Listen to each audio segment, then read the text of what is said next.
In this video, I'll show you the top 10 most common explainer video mistakes you want to stay away from. And make sure you watch all the way to the end because all of those are easy fixes.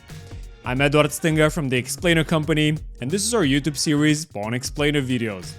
If you like this type of content, you can support our channel by gently tapping the like button and subscribing or clicking the notification bell so you'll always get updated when we release new video marketing content.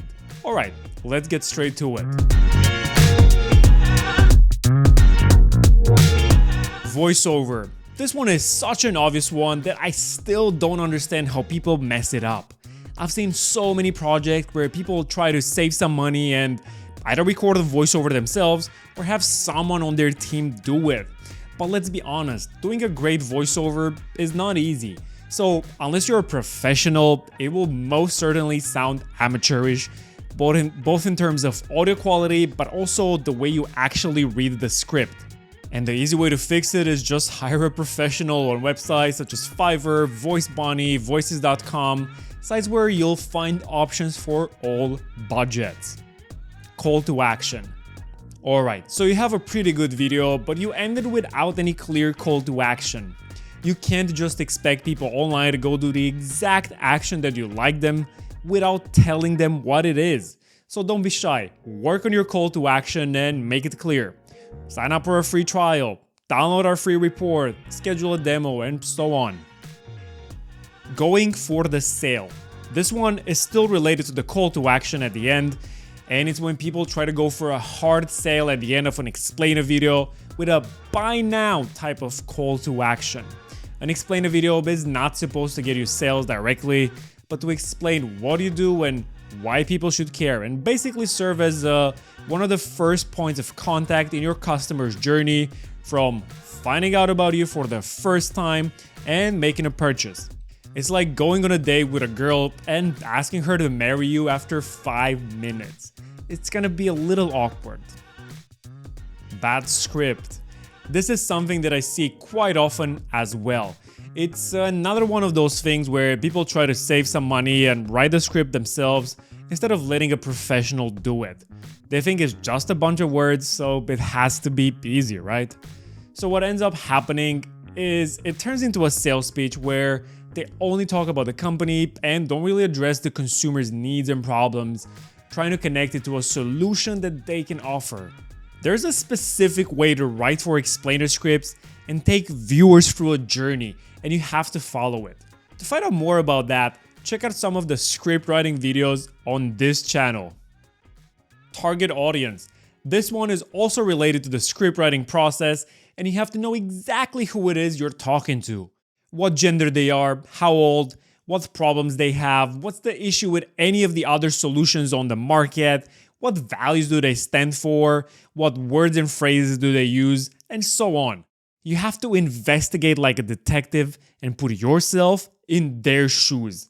Because with an explainer video, you don't want it to sound like you're talking to a wide audience, because then you're not really talking to anyone. It has to sound like a one-on-one conversation you would have with someone.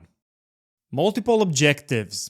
This one is not that common, but any number above 0 is still too much, and I still see this one happening every now and then. The thing is, you want to have only one clear objective for each video. If you want to talk to your potential customers and get them interested in buying your product, that's perfect.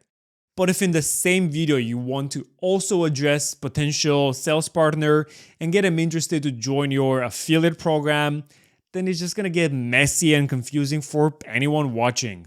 And if it's a little bit confusing and people have a little bit of doubt, then they'll just go away. Features, not benefits.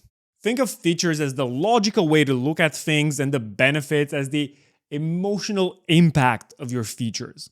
Your technical features are good, but people care more about the benefits they get from them. Let me give you an example from a video we made recently. Our app is available in offline mode. Cool. That's a super nice technical feature. I'm sure your developers worked super hard on that.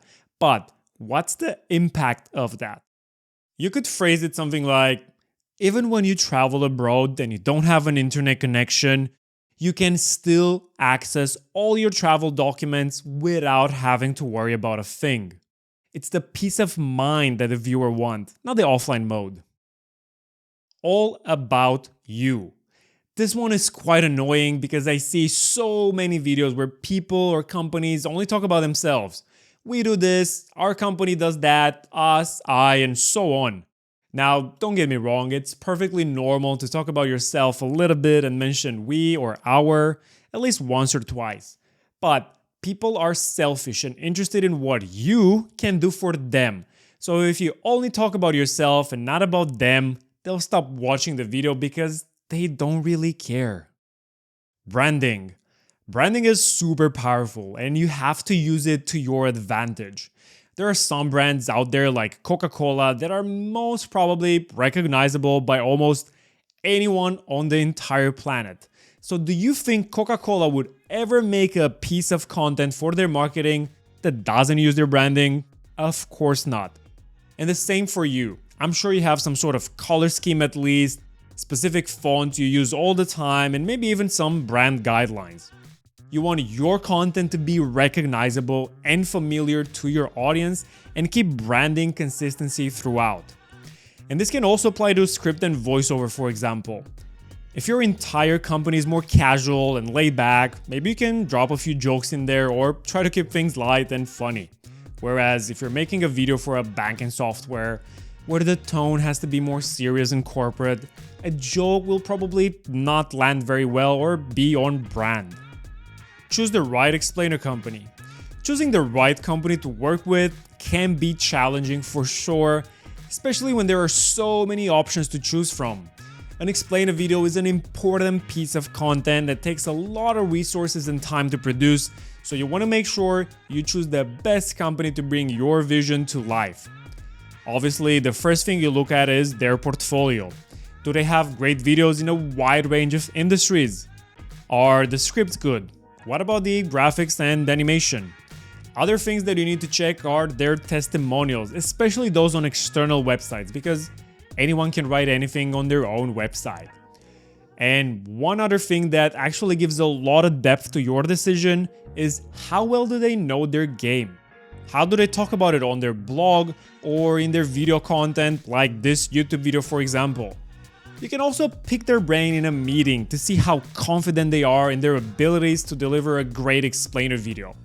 So there you have it, our top 10 most common mistakes we see all the time in explainer videos. You want to stay away from all 10 of them to ensure you get a great return on investment on your explainer. Of course, if you go with a reputable company, you don't have to worry about anything. To find out more about explainers, check out our entire series here on YouTube for free, where we go even deeper and cover everything related to explainer videos. And if you want to get an awesome explainer video for your company to stand out from all the noise, produced by a professional and experienced team with over 10 years in the industry and more than 400 videos produced for clients all over the world, then visit our website, check out our portfolio, and get in touch using the link in the description. I'm Edward Stinga, founder of the Explainer Company. Don't forget to gently tap the like button, and until next time, stay creative.